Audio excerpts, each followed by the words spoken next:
السلام علیکم ورحمۃ اللہ وبرکاتہ۔ حضور پاک صلی اللہ علیہ وآلہ وسلم نے ہم کو اس بات کی تعلیم دی ہے کہ ہم اللہ پر یقین رکھیں۔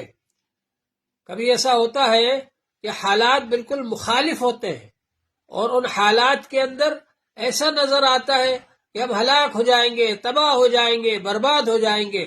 ان حالات میں بھی اللہ پر یقین رکھنا، ایک اللہ کی قدرت پر یقین رکھنا، یہ ضروری ہے۔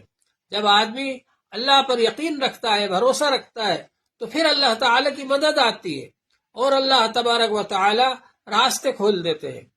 دیکھیے حضرت موسیٰ علیہ السلام بنی اسرائیل کو لے کر کے گئے اللہ کے حکم سے، لیکن جب وہ دریا کے سامنے پہنچ گئے تو سامنے دریا ہے اور پیچھے فرعون کا لشکر آ گیا۔ اب بنی اسرائیل گھبرا گئے اور کہنے لگے کہ ہم تو اس سے وہی اچھے تھے، کھا تو رہے تھے، اگرچہ ہمارے اوپر ظلم ہو رہا تھا، زندہ تو تھے، لیکن یہاں تو آگے دریا ہے، پیچھے فرعون کا لشکر آ گیا ہے، ہم تو پکڑے گئے یہاں آ کر کے، ہمارا کیا ہوگا؟ حضرت موسیٰ علیہ السلام نے ان کو تسلی دی اور فرمایا کلا ان معی ربی سیہدین، ہرگز نہیں، میرے ساتھ میرا رب ہے، وہ ان قریب راستے کھولے گا۔ یہ ہوتا ہے یقین جس کے اوپر اللہ کی مدد آتی ہے۔ چنانچہ اللہ تبارک و تعالی نے حکم فرمایا حضرت موسیٰ علیہ السلام کو کہ اپنی لاٹھی دریا پر ماریے۔